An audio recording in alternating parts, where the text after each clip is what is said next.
Welcome to B2B Commerce Corner. Commerce Corner is a sub-series of the E-Commerce Edge podcast discussing all things B2B commerce through the lens of agencies, consultants, merchants, and more. Enjoy.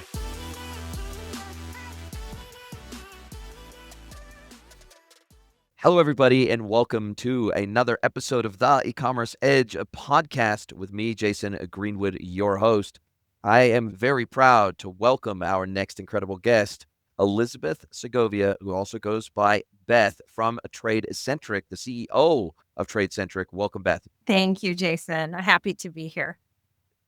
I was telling you off air that you got some really good marketing gatekeepers over there at TradeCentric, and I literally have been trying to get you on this podcast, I think, for about 2 years, circa 2 years, and we've just never been able to make our schedules align and everything else, but you're here, and I could not be more excited to chat to you today. So thank you for carving some time out of your very busy schedule to spend time with me today. I'm excited to be here, and my team takes good care of me and manages my time and all the things, but certainly not out of lack of interest. So we're excited to be here today and to talk about all things B2B.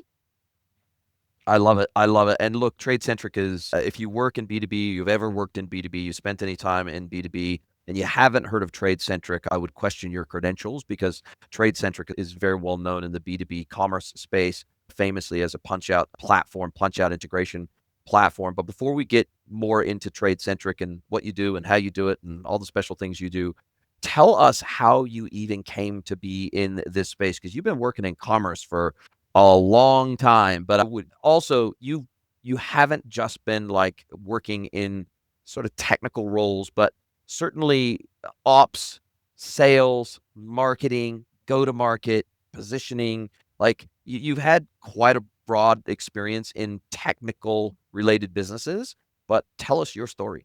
I'm happy to. I'm an engineer by trade. I have a couple engineering degrees, actually. I can understand the technical side of things, although I don't love to live there. So I grew up inside of two large hardware manufacturing brands, like the biggest out there, so IBM and Lenovo.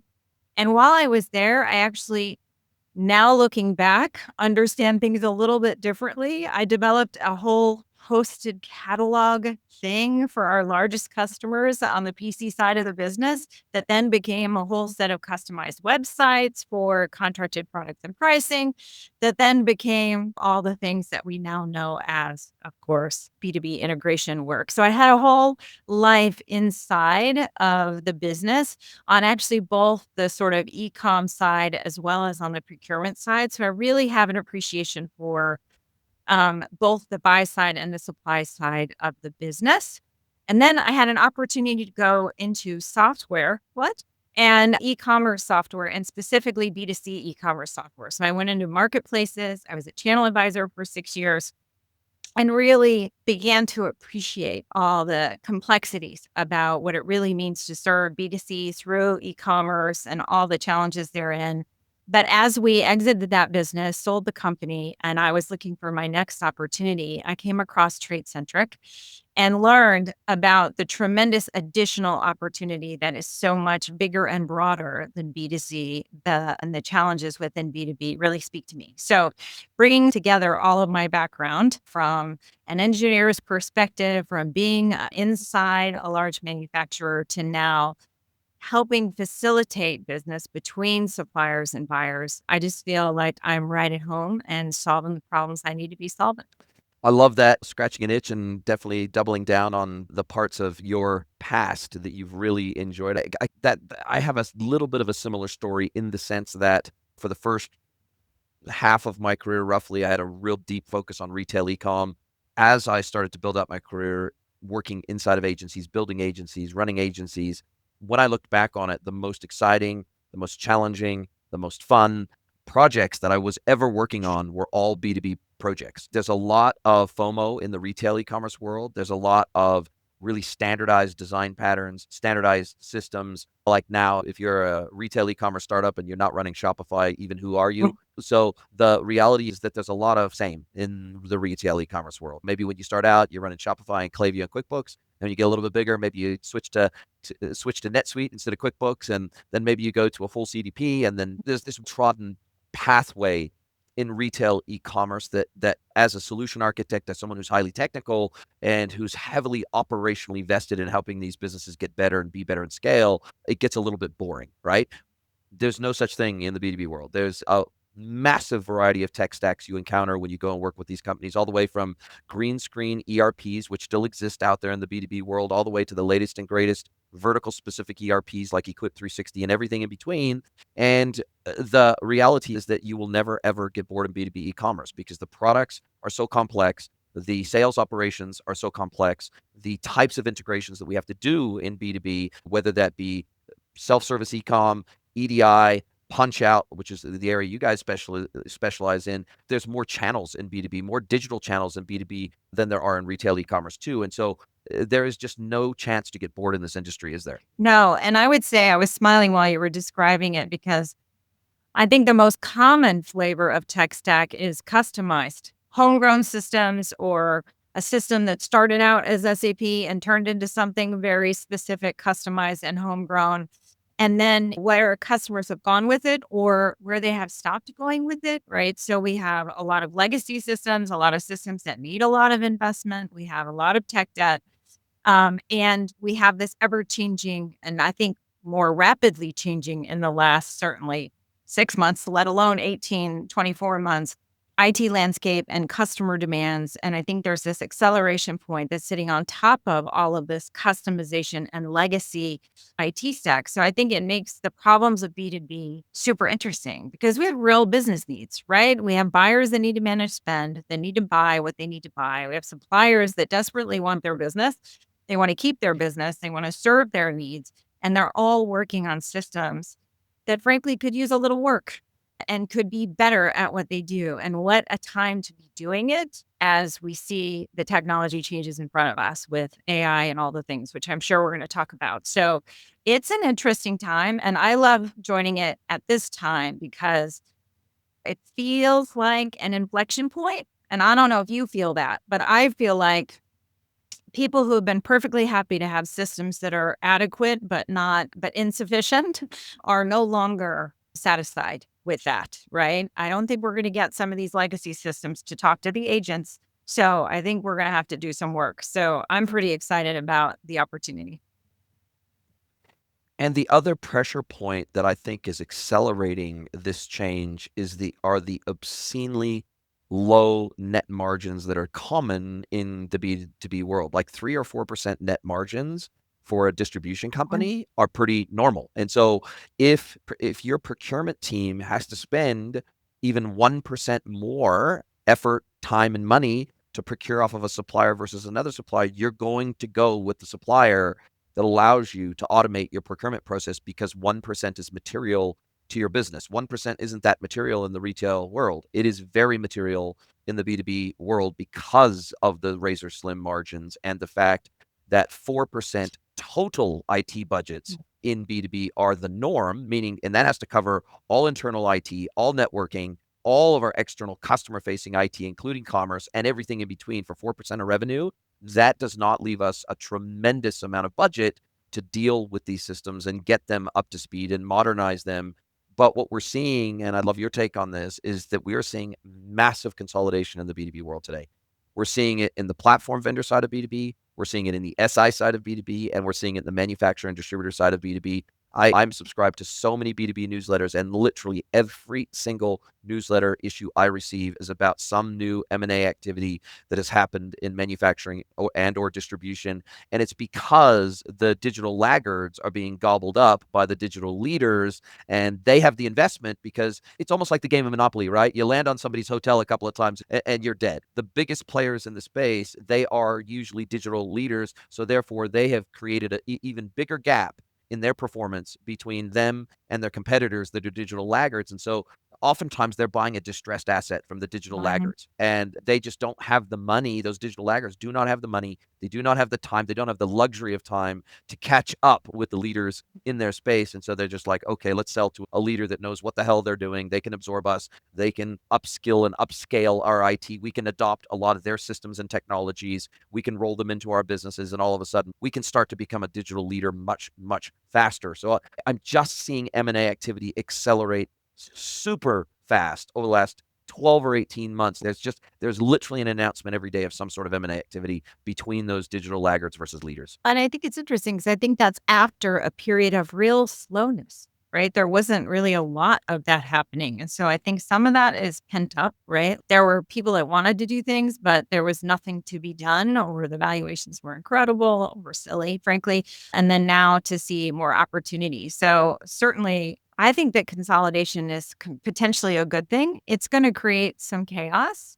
So we've had some customers acquired, and now the strategy all changes. We've had some customers doing the acquiring, which we love that because that gives us opportunity to take on the business of their new acquisition targets. But I think there's a lot more to come. You pointed out, though, something interesting that I want to go back to about this margin discussion.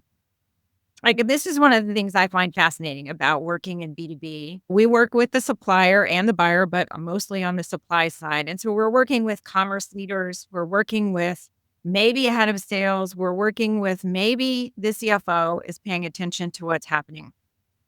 And sometimes we're getting involved with some supply chain folks, right? So the guys that are handling POs that are failing or invoices that are failing and are trying to collect outstanding payments, et cetera. Sometimes those guys fit into supply chain.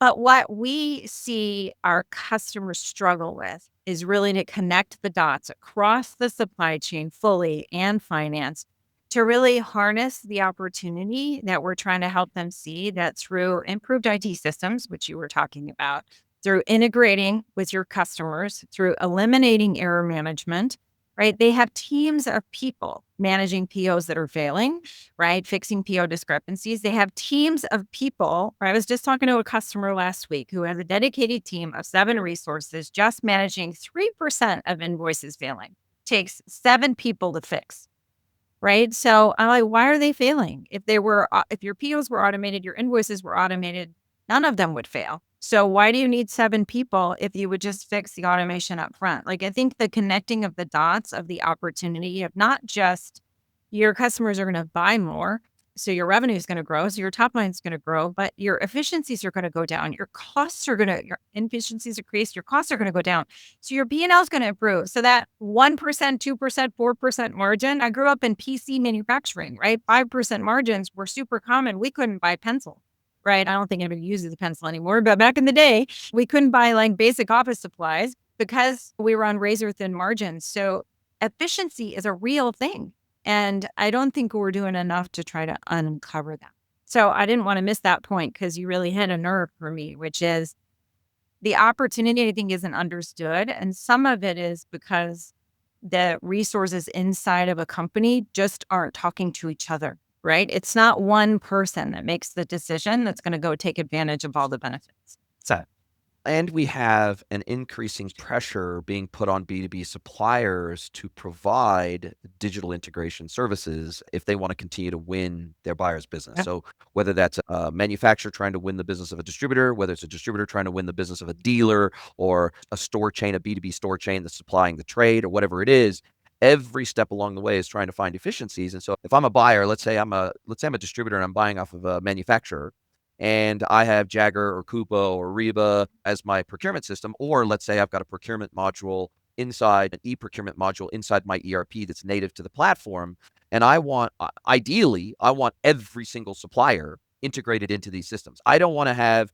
okay, with supplier A, I deal with them this way. Supplier B, I deal with them this way. Okay, supplier C sends us an email, and I have to send them a PO via email, and then they have to send it back. Or, okay, supplier F, I've got to deal with them via EDI. That doesn't really work with my e-procurement system because we're not EDI enabled. And so I feel like what I'm seeing out there in terms of demand for PunchOut in particular is where there is an e-procurement workflow on the buy side, they are putting the acid on all of their suppliers and they're saying, look, one of 2 things is going to happen. Either you are going to furnish a PunchOut catalog into our e-procurement system so that we can streamline our procurement workflow, or you are going to give us an extra 1%, 2%, 3% discount on everything we buy from you because of all the extra work we have to do to procure through you. So you make your choice. Either you make a technological investment to help us buy from you in an automated way, or you're going to give us a discount to cover our additional procurement costs when we deal with you. And that neither one of those options is that great for a supplier, especially if they're a digital laggard. But Or you're going to it lose is far business. better. Or you're going to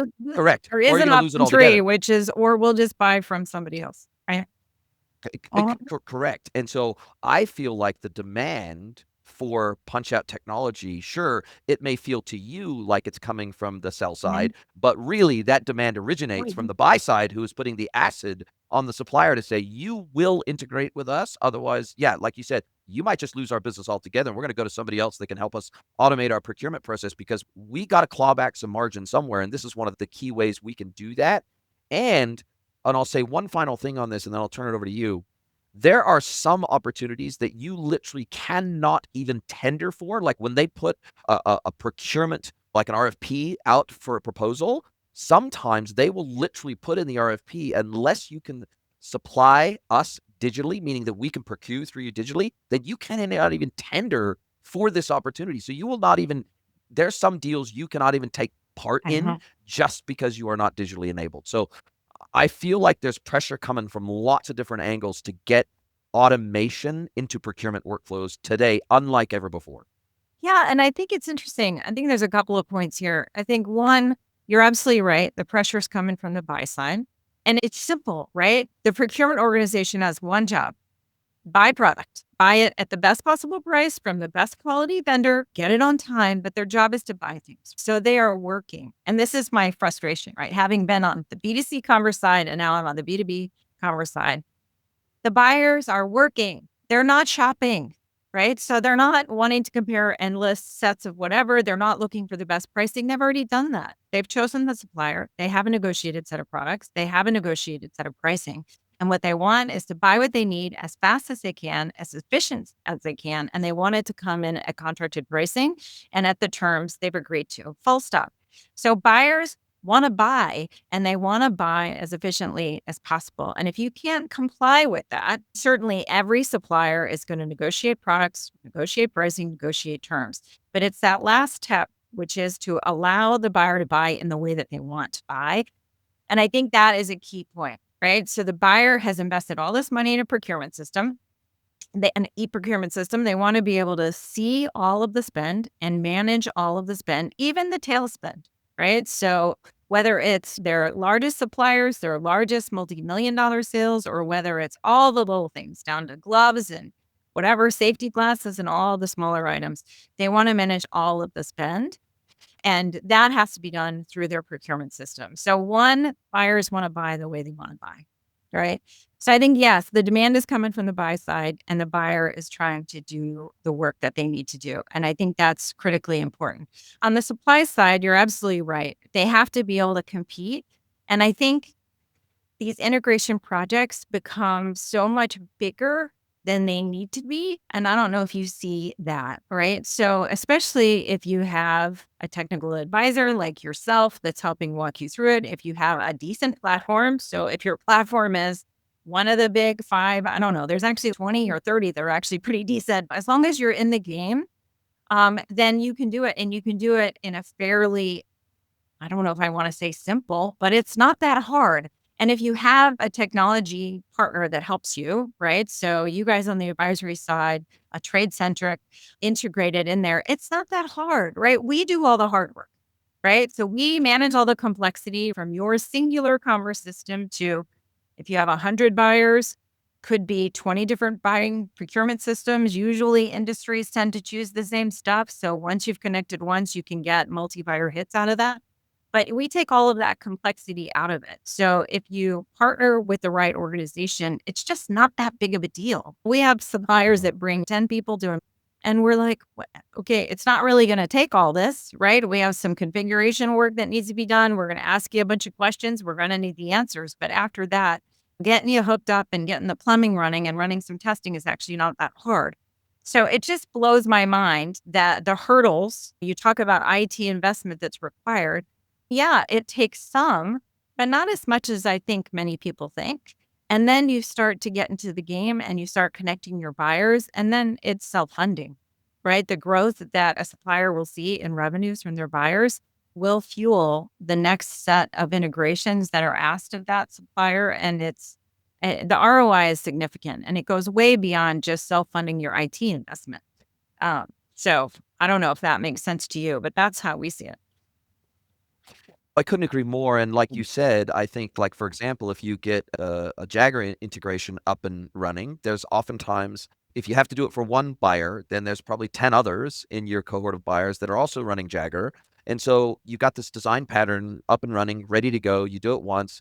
Now this unlocks a whole bunch of other buyers that can jump onto that same integration, benefit from that single investment and that single integration, do all the mappings, make sure it's all correct and customized for that specific configuration on the buy side. And Bob's your uncle, you're up and running, and you're up and running very quickly. So this opens up new automated sales channels. And it doesn't just, the thing about this is it doesn't just benefit the buyer, it benefits the seller too. Because It does customer only, right? The yes, other side, your revenue will grow, full stop, right? So you'll have revenue growth and you get all the efficiency benefits yourself. You're not managing failed POs. You're not managing invoice back and forth, right? 7 touches just to get an invoice paid. The supplier benefits too. Sometimes maybe even more than the buyer does. yep. And they're not manually keying orders into an ERP through their sales reps or through customer service. So that's being mapped in. Those orders are being mapped into your ERP just as if they were an EDI order coming down through EDI. And so the reverse workflow adds efficiency for you as the seller, because now it's just as if that customer logged into your Flash e-commerce portal and placed the order themselves, but now it's coming through this automated channel. And so I feel like there's definitely extreme upside for both sides with relatively little cost. You amortize that across all the orders in a given year to have something like TradeCentric in place. It's really peanuts when you think about it, especially if you're an at-scale B2B supplier. Like, it's literally nothing for you. And one of the comments that I get around AI, and I'd like to link this back to some of the work that TradeCentric does, you'd be surprised how many manufacturers and distributors are coming to me that maybe have never done self-service e-commerce before at all. And they're coming to me and they're going, Jace, can we just skip straight to AI?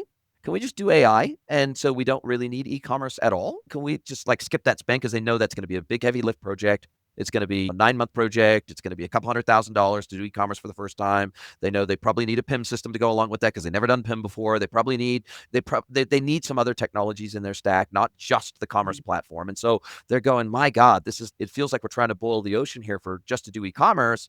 Two things. One is, do we even need to do e-commerce because of this new whole agentic AI thing? Can't we just connect it directly to our ERP? And two, they don't understand the benefit of e-commerce, like digital commerce in general. They haven't yet connected the dots between the value of doing that and all of the benefits that it will bring to them and their customers other than the buy button, other than the add to cart button, right? From my perspective, the add to cart button is probably the least sexy, the least exciting part of a self-service e-commerce portal. But having your customers that are maybe today transacting via PunchOut or EDI, they still want a place where they can log in and place a digital quote request. They still have a place that they want to be able to log into and lodge a digital RMA request. They still have a place they want to log into and check inventory and check, maybe even check their pricing, maybe even check MOQs, maybe check buying increments. Maybe there's all these digital services, what I call the DSL, the digital services layer. They want to be able to track their orders from the time it leaves your warehouse to the time it hits their warehouse so that they can schedule receipting teams and devanning teams, and they don't want a shipping container sitting in their receiving dock for a week because they didn't know the order was coming. So there's all these digital services that really need to be provided and are expected through a portalized experience beyond the transaction. So even if a customer buys through TradeCentric and PunchOut, they still need these digital services that are surfaced through a portal, and they're craving that. When I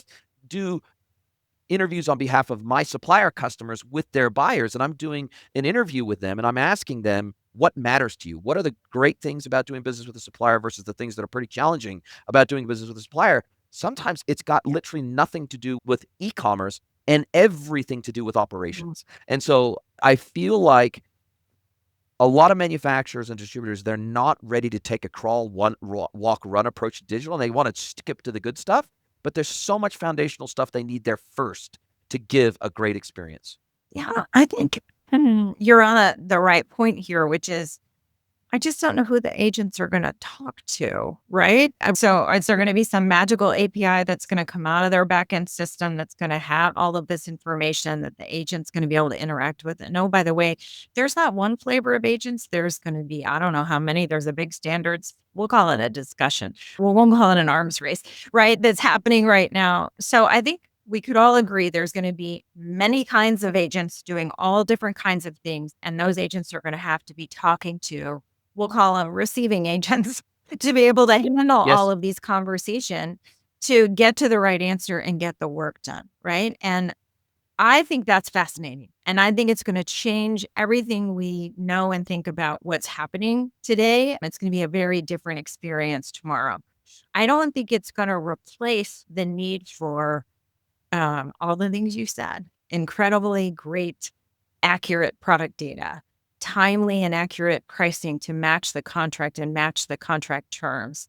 All the things that you said, right? Accurate inventory information, accurate shipping notifications, advanced shipping notifications, right? All of the data you need to reconcile the business that you're doing together, right? You still have to have that data layer, right? And so the agents and the agentic commerce opportunity will no doubt change the buying experience. And I think it will be fascinating. I'm excited about it. I heard you say on one of your episodes not too long ago that you basically use AI all day, every day. You breathe with it now. You've made all of your stuff do that. I have done something very similar. I'm sure I'm nowhere near as expert as you are. My Siri now goes right into chat, which I renamed Jarvis because I love all things Marvel. And so I'm constantly having an open conversation with Jarvis, and my children are laughing. They're like, Mom, you're talking to a machine. And I'm like, yeah, but she's got Moxie and she knows a lot. So I'm changing everything about what, I'm doing now. So there's no doubt that I want to shop differently. And I'm sure people a lot younger than me are going to adapt faster and want to shop differently. But that doesn't change the fundamentals of what drives the actual procurement practice. And I think I love the hype. Hype drives change. Hype wakes up people and creates attention. I love it. But when it comes down to brass tacks, you're going to need a set of APIs and a set of agents that can interact with all of this that's inbound. And as a supplier, I think you're going to want to protect your product data, certainly your custom pricing data that you have with each individual customer by contract. I don't think you want all of your customers to know all of the prices you charge all of your other customers. That's not how B2B works. Protect all of your proprietary contract terms, all of it, right? You're going to want to protect that. And so I don't know how you're going to do that if you don't still enable some kind of a commerce front, right? Or a layer at least that these agents are going to talk to. TradeCentric we're investing heavily right now so what's it going to be? And how are we going to work through that? And I think we're already disintermediaries between 70 commerce systems and over 250 ePro platforms. So that's 300 plus, including all the custom stuff, right? Systems that we are handling all the different, but this field, this means that, and this contract means that, and this way, right? We're already handling all that stuff. If that stuff now is agents talking to each other in natural language, it's just a different version of all that stuff, but we still think that conversational layer has to be managed. And we have to help a supplier with that one-to-many complexity. And we have to help them protect themselves and protect their relationships with their customers. And so I think it's going to change. I think it's going to change rapidly, but I think you're still going to need a foundation of great data, great protected information sources, and a system that a customer can go refer to for information. So I don't think you can skip the commerce transformation. At least I don't understand how you could. Well, 2 points. Well, I think there's always going to need to be a layer like TradeCentric in the middle anyway, because what is sitting behind the agents is a series of APIs, right? And sure, the agents, you don't need to know necessarily the API syntax. You don't necessarily need to know what the endpoints are. Okay, sure, maybe the agent becomes the abstraction layer that sits in front of the API endpoints, but the agent is connected to an API endpoint to pull data from anyway. That's the first thing. So I don't think we're going to get away from there needing to be some sort of a middleware layer to allow to create the pipes to allow one agent to communicate with another agent. The pipes are still going to need to be there. That's the first thing. The second thing is that when I go in and somebody tells me that, or they ask me that, can we skip the whole commerce part altogether and just jump to this agentic future? That's all fine and good. But then I respond by asking some further questions. Okay, cool. So what you're telling me is that all the data in your ERP is pristine. You've got all your product attributes sitting in your ERP. You've got all the information around fitment data sitting in your ERP. You've got all this information. Or is it more like the sales reps on your team and customer service on your team act as the filter between your customers and the shitty data you've got behind the scenes? And so therefore, we now have product information sitting on network drives, sitting on sales reps' desktops, etc. And when a request comes in for a customer for product information, they collate it all together. They go grab it from wherever they need to. Maybe it's in a printed catalog somewhere. Maybe it's in a digital catalog somewhere. They aggregate all that information together. They put it together in maybe a CSV, and they send it off to their customer. So the customer is never exposed to your shitty data behind the scenes. Is that more the case? Which of those two scenarios is more the case? Oh, you're actually right. Yeah, our data in our ERP, we pretty much the only thing we get from our ERP is the name, the SKU, the price, and the inventory. That's all we get from ERP to allow us to do that work for our customers. And so then I go, okay, cool. So Jagger, Coupa, and Ariba are already starting to talk about agentic procurement, meaning that they envisage a future world where if I'm a property developer and I'm building some houses according to some plans, they want to create a future where I can upload my plans to the eProcurement system. I can send, so just like today in the human world, if I'm a developer and I have some plans, I can send them off to the account manager on my building supplier, for example, and they'll say, okay, of everything in this plan, we can supply all these things. We can get it to you for this price and we can get it to you by this date. You tell us when you want it to turn it up at the job site and we'll make it happen. They want to provide that same capability, but 100% agentically. So it's all fine and good that Jagger, Coupa, and Ariba are thinking about that kind of a future. But as a supplier, where are they going to send those agentic requests to? So are they going to still send it to a human on your side? And then you're going to send that response back via email, via an agent on your side, back to the procurement agent? Not going to happen. Not going to happen. And they expect turnaround in seconds, not days. When an agentic request is made, they're not going to expect Bob, the account manager, to come back and say, I'll put this together for you and I'll come back to you in 48 hours. That's not how this is going to work. So I think we're headed down a path where the agentic buy side will advance much faster than the agentic sell side because the agentic sell side is so much more complex. I think there's also another thing that maybe a supplier might not be thinking about. So yeah, there's contracted terms, contracted products, contracted pricing. They offer other things. And I'm going to guess that when you set up a commerce portal with a custom login for your customer, that you put a few things in there that maybe isn't on the official buy list. And now and again, your buyer, they add that on and you get a pretty nice attach rate to that extra thing that's not part of the contract, but right. And so how are you going to get your upsell add-on attach if you're not giving them some sort of a commerce portal experience to interact? And those agents are going to eat that up.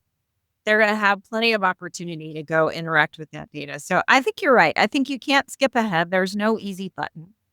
I do think not all commerce platforms are built alike, right? And there are better choices. There are faster to implement choices. There are fully B2B capable choices, right? And there are some that are going to be more groundbreaking than others on this subject in particular.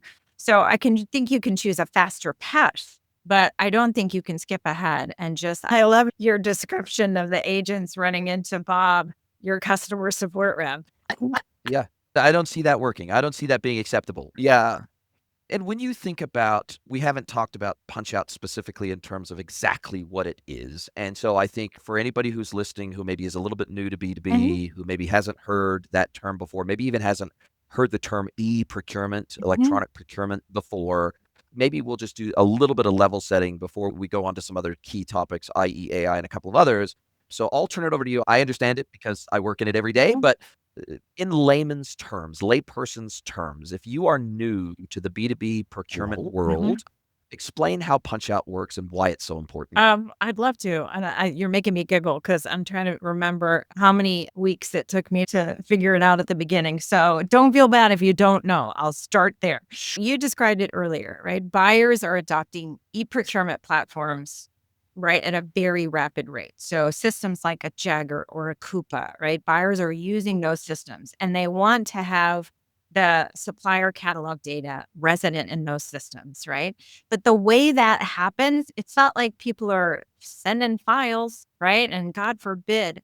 CSVs, Excel Right. Let's files. hope the day of the hosted catalog is almost behind us. So, what PunchOut enables that buyer to do is within their procurement system, they can say, I want to buy whatever. And it comes up with hopefully one supplier option for that item, not two or three, right? You want to be first and you want to be the anchor, but there's going to be a tile, right? It's going to be a button like your add to cart button, right? And they're going to hit that tile and that tile magically authenticates them and pulls up your commerce website. So now they're in their platform, but they're shopping on your commerce website. And what did they not do? They didn't have to go, oh, wait, let me go open up a new browser. Let me go log into Joe's Garage's commerce website and go look for what I need. And let me go process out my cart. That's now invisible spend. Right. So the beauty of PunchOut is if they use the procurement platform, they hit that tile and they're shopping within your platform. Anything you put into a cart gets brought back as a PO that gets routed through your business for approval. So it goes through all of your procurement layers, right? If your boss and your boss's boss, however much money you're spending, whatever level of authority needs to sign off on that. And once it's signed off, it generates a PO, and that PO is automatically transmitted to the supplier. And then the supplier processes that PO. Maybe they send an advanced shipment notification. Maybe they send a PO acknowledgement, right? Then they're going to ship product. And guess what? The invoice automatically generated back into the procurement system. And when your shopping experience and the PO that gets routed for approval matches the PO that's placed on the supplier matches the invoice, that's error-free procurement, right? That's what we're looking for. And so that simple integration enables all that magic to happen. And it's just not that hard. And it helps. I'll go back to what I said earlier. It keeps the buyer buying, right? So it keeps them in their procurement system and enables them to do their job and enables to do their job quickly and efficiently. And on the supplier side, you're not handling manual POs being uploaded to some portal. You're not getting a bunch of email stuff that you need to go then ingest and handle. God forbid you're still getting a fax or a phone call. None of Which that, still happens right? in All B2B. still happens, right? All is the reality, right? I was interacting with somebody the other day in my personal life, and they were like, somebody's going to fax that. I was like, do we still do? No, we're not faxing. So I certainly am not faxing anything. Pretty sure my printer doesn't do that anymore. Anyway, so, that's what happens. So by enabling PunchOut, you enable that shopping experience. And then you can enable all the automation of the transactions that follow and therefore reduce error rates. And you just make it efficient for your buyer, which I think is fantastic. And as you think about AI, so how's AI going to change that? You said it earlier. Those ePro systems are integrating AI into the experience. So now instead of saying, I need to go pull up TradeCentric so I can buy blah, blah, blah, all they're saying is, those gloves I bought 2 weeks ago, I need to buy some more gloves. And you might even be saying it out loud instead of typing it. And now the procurement platform is grabbing that natural language request and punching out directly to the supplier that provides that product and all the steps that follow. So I think agentic shopping is going to change that browsing experience, and it's going to be natural language based. It may be based on voice command. I think that's going to be fascinating. Who knows what's next? But that's the basics of PunchOut and all the integration and automations that follow. Does that help? That is amazing. And I think there's two other benefits that we overlook sometimes. If we don't work in the procurement function, there's a couple of other benefits of having a PunchOut / eProcurement system in play as a procurement specialist. One is instead of having to buy through individual websites as part of a let's say I've got a project and I've got to procure 500 line items for that Yep. project. Okay. I think of eProcurement as a curated marketplace that's just for me. Yeah. So I've got 50 suppliers or 100 suppliers or 1,000 suppliers or whatever it is. And if they're all connected via PunchOut, I'm not having to think of or figure out who the hell is going to supply which thing. I can search all of those things instantaneously, even from a PO that's been generated. Instead of manually searching for those things in my eProcurement system, it will do it automatically across all of my approved suppliers. I can then add to cart all those items in one hit.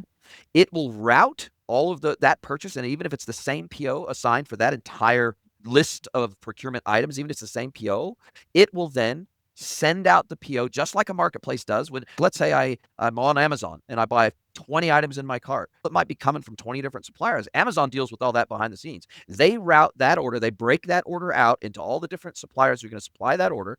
They send all the information, the individual items to the individual suppliers. They deal with that. I don't even know it. I don't even see that happening. It gets routed appropriately. I get my one cart, my one fee, my credit card gets hit one time for that entire aggregated cart. It's exactly the same in a PunchOut environment.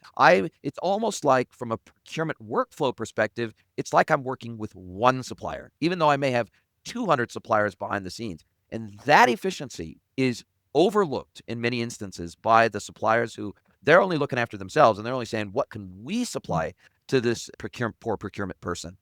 But the second benefit is, you pointed it out, there's jobs to be done. And I actually think that agentic commerce is going to impact B2B earlier and faster than B2C. And here's why. In B2C, like if I think of my wife, for example, she likes going to e-commerce websites. She likes browsing. She likes being inspired. She likes aspirational purchases. She likes seeing, okay, cool, if I'm going to buy this top, what's a cool belt that would go with it? And seeing product recommendations, and maybe even seeing it together on a digital model, and seeing what all the top, the bottom, the accessories, all that stuff is going to look like. And so there is the pleasure in just the shopping on the retail side. It's not a job to be done usually. It's almost always, it is an optional purchase. Almost always. Not always, but almost always in the retail world, it's an optional thing, right? So it's a discretionary purchase, and there's a lot more inspiration and aspiration that goes along with that than in the B2B world. In the B2B world, it's a job to be done. It's like, how fast can I get this widget from a supplier into my warehouse so I can get it out to my customer? And the faster I can do that, the better it is for everybody concerned.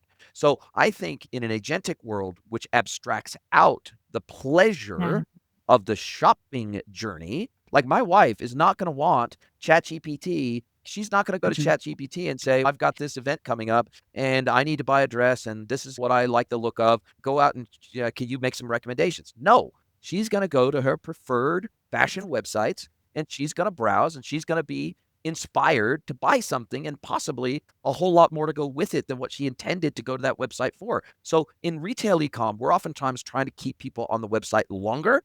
That's a metric of success. The more engaged somebody is, the longer the duration they spend on our website, the more opportunity we have to sell them more stuff. In B2B, the opposite metric is true. How fast can we get them into our buying experience and back out again with the things that they wanted to buy, making sure that the fitment is right, making sure that all the other application data is correct, so that they're buying the right thing at the right time at the right price. So I think this agentic commerce thing, like, I know that most of the investment is happening on the retail side, Shopify and Google and Stripe and everybody else. But the reality is, man, I don't see a world anytime soon where most retail customers are going to want an agent doing all that research for them, when the research is the pleasure. That is the whole point in retail, but it is not the whole point in B2B. Yeah, I do think it's interesting. We could go off on a big tangent, but I won't. I think there's a whole travel thing where I think agentic commerce could totally solve a bunch of problems I have. I don't want to go do all that. I just want to go to I'm using AI to help me map my plan. I would love to be like, now book it. And then just share of it, right? I don't need that hassle, but I do think you're right around procuring certainly optional items. There's a lot of pleasure around that, but that is not what B2B buyers are doing. They are working and they have way too much work to do, and they're trying to do it as efficiently as possible. And that's what we're trying to facilitate. And so I really feel like, instead of feeling like this is some expectations. Just another thing I got to do as a supplier that's going to impact my margin. First of all, half of my career was spent around building teams to build capabilities to meet customers' needs, right? So I have a whole reputation built on, passion for customers, customer advocacy, and how do you go serve their needs, right? I believe that if your world is built around what your customers need, your business will flourish, right? Because if you really understand what they need and what they're doing, you'll find a way to solve it and you'll be indispensable to them. That's all the buyer is looking for. They're looking for a way to buy stuff as efficiently as possible, and they need you to comply with how they want to do that. I'm interested in your take on this. I see numerous posts from lots of folks, such as yourself, trying to help their customers drive adoption of their commerce suite that they've just invested a whole bunch of dollars into, right? So they've done the work. They've done the digital transformation. Yes. They've set up a beautiful experience, and now nobody's using it. And why would that be? So we're talking about adoption. We're talking about how do you go systematically enroll customers to do that? How about integrate them? Commerce site is directly integrated into your customer's procurement platform. Guess what's going to happen? Adoption, right? By default. By default, right? Instead of running campaigns and trying to go take one and convert the next purchase and all that manual back and forth to try to get your customer to purchase the way you want them to purchase. How about if you hook it up so they can buy the way they want to buy? I just think customer centricity needs to become a bigger part of this conversation. And I think there's a better way. Let me take that even one step further. I couldn't agree with you more for a start off. And one of the awesome things about B2B is that the technology is actually even moving faster in the B2B world than the B2C world. And that's another thing that excites me, because we used to be a decade behind. And so we had a lot of catch up to do. And we still do, from, like I said, green screen ERPs and everything else. We still got a lot of catch up to do. But man, there is some sexy, exciting B2B specific technology that is just starting to come out now that is so exciting that it does exactly what you just described, which is, how about we take formerly communication only channels and we turn them into headless commerce channels in the B2B world. So email still super common in B2B. Okay. WhatsApp, Slack, Teams, all super common in B2B. Oh, I'm going to take a photo of something that I need on the job site. I'm going to send my account manager a WhatsApp message and say, Bob, Jane, hey, can you get 50 of these freaking things over to the job site by tomorrow? Here's the address, by the way. They are not going to log into a portal, right? They're not going to do it. These, oftentimes, the jobs to be done are being done in places where logging into a portal makes zero sense. Like in an environment that makes zero sense. They're not carrying around an iPad with them to place an order, right? They're on their mobile, right? So these formerly communication-only channels now, with a combination of multimodal and conversational AI, we used to call it robotic process automation, and we used to call it OCR, and we used to call it all these other things. And those systems were great, but they were really limited. And because they weren't conversational in nature, there was very strict formats that we could interpret and very strict document types with very strict syntax and field mappings that we could identify and manage. But now, with multimodal combined with conversational AI, instead of me sending that message to Bob, or I think I'm sending it to Bob, or I think I'm sending it to Jane, now we've got this middleware, right, that can receive those messages. And if it's a query, if it's an order request, or let's say there's a PO, a PDF of a PO that's attached to an email and I've sent it off, or a quote request that I've sent off, why should a human being have to do that? Why can we not strip the information out, whether it's in the body of the message or body of the email, or strip off the attachments, map them into our commerce system as if they logged into the portal and did that in the portal? Why can't we map it in there? And by default, you now get ultra high adoption of your commerce technology and your automations. You get all the benefits of that beautiful integration that you've built out between your commerce system and all your other fulfillment systems. You now get the benefit of that without your customer having to change their behavior at all. And that to me is super exciting, because we're now, with WhatsApp, for example, people are saying, hey, do you have this in stock? I can't remember what the SKU of that thing is that I bought 2 weeks ago. So checking on previous orders, or the search function, the merchandising function, the checking of inventory function, the checking of buying increments function, the digital quote request function. Oh, hey, I've got this quote request. I've sent it through on WhatsApp or Teams, right? Now, what we do is, as long as we've built the systems behind the scenes to be able to adequately deal with that, now, like headless commerce, even in retail, doesn't make much sense to me. But I tell you, headless commerce in B2B, that's exciting because that allows people to do their jobs more efficiently. And sure, there's a human in the loop somewhere, but if 95% of it is automated, geez, that's a win. I just think that's why the technology change that's happening right now, it's really exciting. There's no better place to be than B2B commerce right now, and being the integration layer between these systems, facilitating some of this change. Like, I have a feeling how we do what we do is just going to evolve really quickly. And that's exciting, especially for an engineering team that's pretty jacked about what we do already. I think that's pretty cool. I will say one thing, and I think it's a really important point, because I think in the hype, there can be confusion, and we are not confused, right? When it comes to the data that we pass and the documents and that we pass, we have already gotten that error free, right? We use deterministic automation to translate POs, translate invoices, and we're not going to inject AI into that process. Right? AI is only going to introduce errors, right? So we're already at 100% error free. Why would we introduce something that's going to it just doesn't make any sense, right? So AI is going to transform discovery, shopping, right? That whole experience. It can certainly make things faster, like putting your integration together. We're very excited about some of the strides we're making in that front. But what it's not going to change is the actual transaction documents and communication, because your business runs on that. Like, you cannot have error and discrepancy in those transactions. And so at least you won't find TradeCentric putting it in there. That doesn't make any sense to us. To your point, EDI is 60 years old now or something like that, maybe even more. And EDI is still entrenched in B2B, and I don't think it's going away anytime soon. So the reality is that all these systems that we're building, like the behind the scenes systems that we're talking to, sure, you might stick an agent in the middle, but the endpoints that we're talking to, these systems have been around for a hell of a long time. They're not going away, maybe ever, but certainly not for long after we've retired and we're out of this industry. Those systems will still be around. Hell, they still use COBOL in banking. So the reality is, man, these industries are very slow moving. They're very slow moving. So we can make it a little bit less painful to create a better customer experience on top of these legacy systems. But these legacy systems are going to be here for a very long time, and that's what we're here to do. We're here to take the pain away of having those legacy systems in place. That's our job, and technology can solve for a lot of that. Yeah, I think so. Listen, this has been an amazing conversation. If you could sprinkle fairy dust on our industry, it doesn't have to be specifically the PunchOut or eProcurement industry, but if you could sprinkle some fairy dust on the e-commerce industry and make it better, specifically for B2Bs, what would it be? Oh, that's such a good question.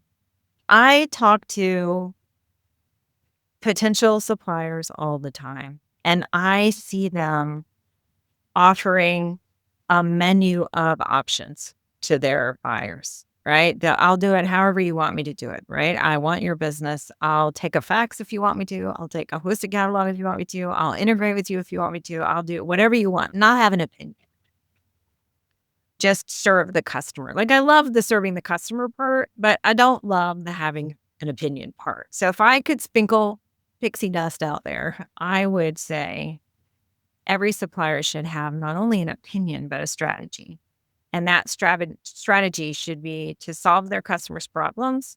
And also, it ends up being self-serving in the end, because we talked about this, right? You're going to grow revenue. You're going to get more efficient. You're going to save money while you're growing your business. It's crazy talk how good it is.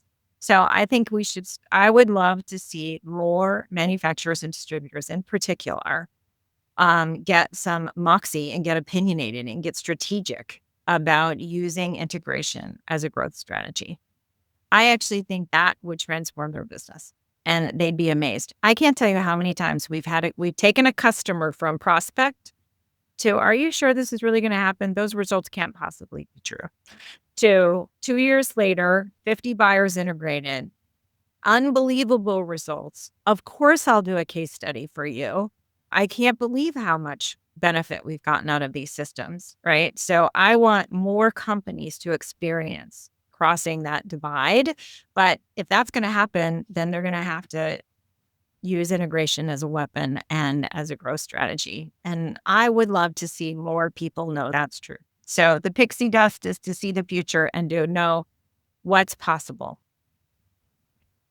Man, that's such a good response. I absolutely love that. I'm going to give you an example from my work life. Many years ago, when I was working inside of a retailer as an e-commerce manager, we were replatforming all of our back office technology. We were replatforming ERP. We were putting PIM in for the first time. We were replatforming off of a legacy commerce system into a new commerce system. We were integrating with our retail technology. We were doing the whole lot. It was a massive project. I'll tell you one of the craziest sticking points that we had, precisely because it was difficult for this business to form an opinion, was around accepting check payments. It was sub 5% of total sales, right, through the e-commerce website. We were accepting check payments.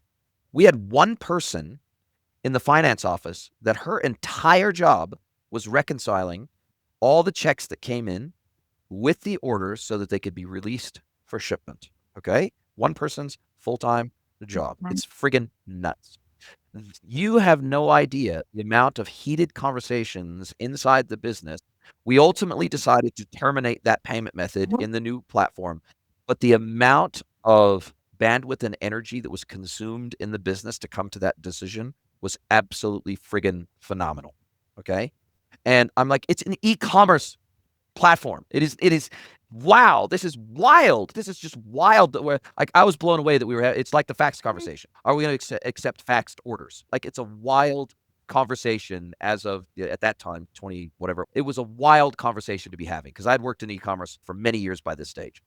But it happens. And I think, if I had to put what you just said another way, you have to be willing to shoot sacred cows. And if you're not willing to do that, you just are going to get crushed by businesses that have zero legacy challenges to deal with, like they're maybe a startup or they've only been in the industry for a year. You are going to get murdered by them if you are not prepared to shoot sacred cows pretty quickly. And if you're not going to take your customers on that journey with you, and you're willing to educate and you're willing to advocate and you're willing to do that, and you're willing to be an evangelist for being cutting edge. If you're not willing to do that, man, your life's going to be rough as a supplier. And even you made me think of the old adage, because I grew up at IBM, right?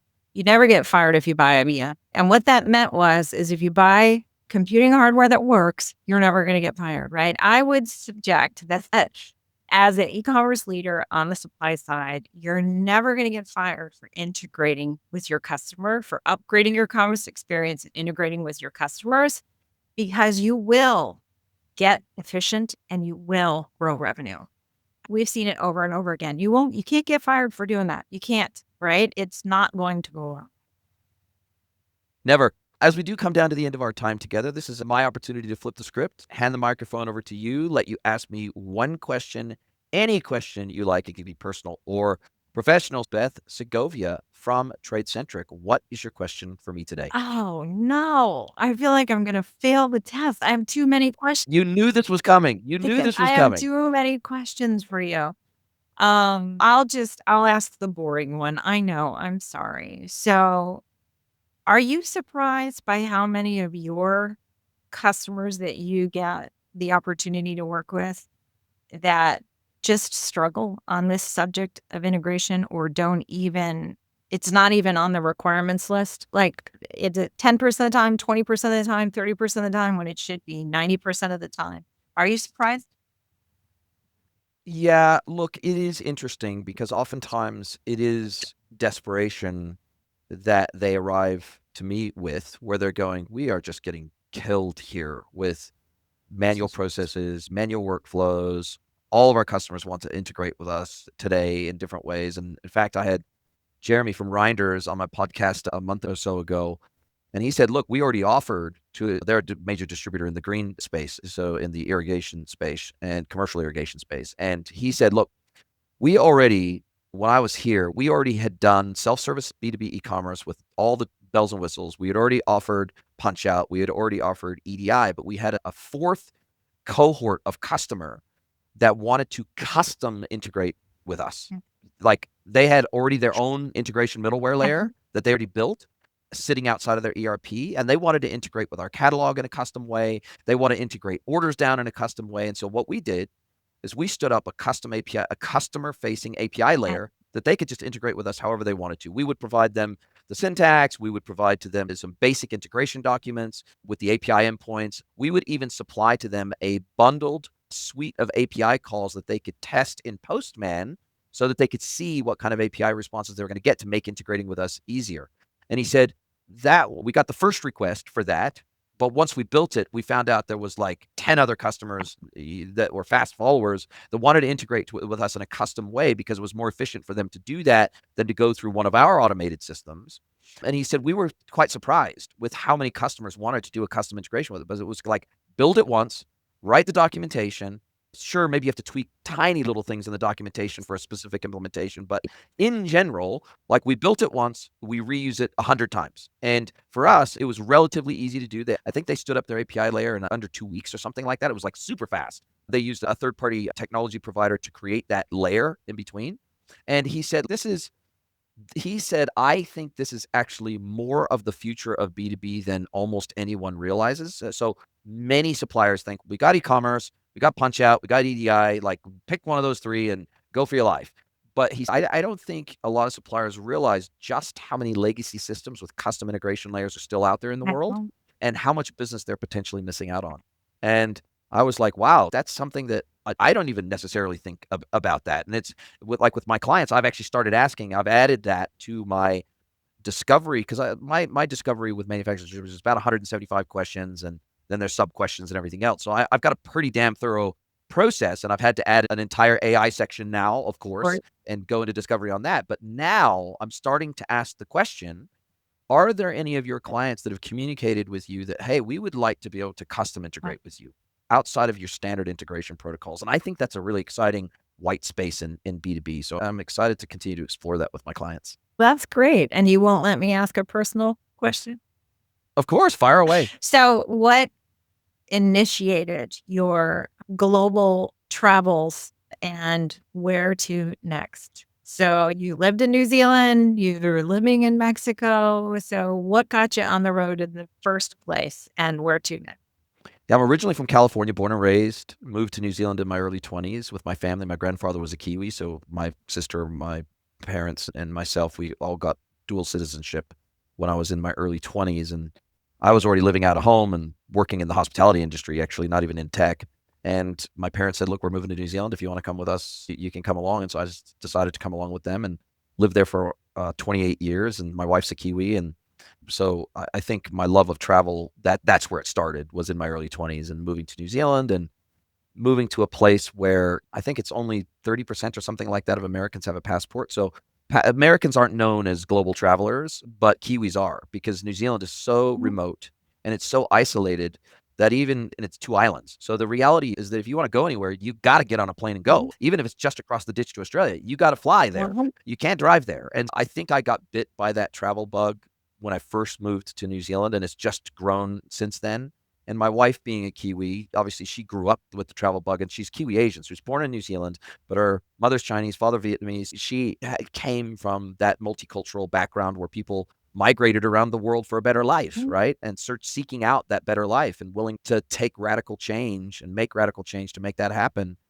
And then the thing that really prompted, that pushed us over the edge to move to Mexico was COVID, and really how badly New Zealand handled COVID and how tyrannical New Zealand was. It was one of the most locked down places in the entire world for 3 years. And for a couple that likes to travel as much as me and my wife do, that was tough. And so we were like, we will never, ever put ourselves in a position like that again. We will never make ourselves vulnerable to that kind of tyranny again. And so we were like, man, let's look at all the countries around the world that did it better.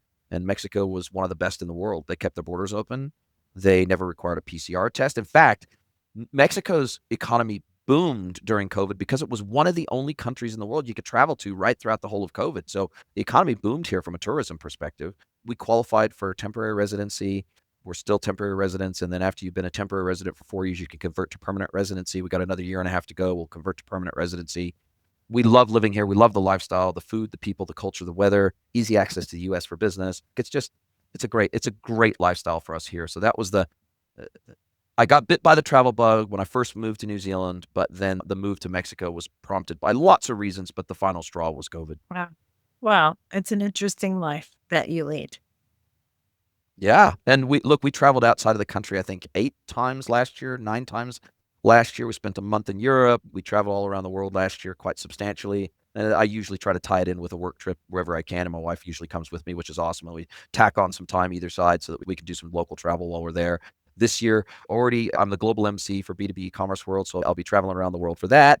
Plus, we're leaving this Thursday. Funnily, you mentioned that. We're on a 2-year cadence to visit family down in New Zealand and Australia. My wife's family's still in Auckland. My family's in Brisbane, Australia. So we're actually off for 5 weeks. From this Thursday, we're flying for our 2-yearly trip down under. And then after we finish up with our families in New Zealand and Australia, we'll be returning via Southeast Asia, Korea, and Canada on the way back to Mexico. So we'll be back March 1st back in Mexico. So that's what's on the agenda next for us. Oh, it's exciting. My daughter had the opportunity to study abroad in Sydney, which I obviously know isn't New Zealand, but New Zealand was on her list to travel and she didn't get there. She traveled to a bunch of other places, but so it's still on her list.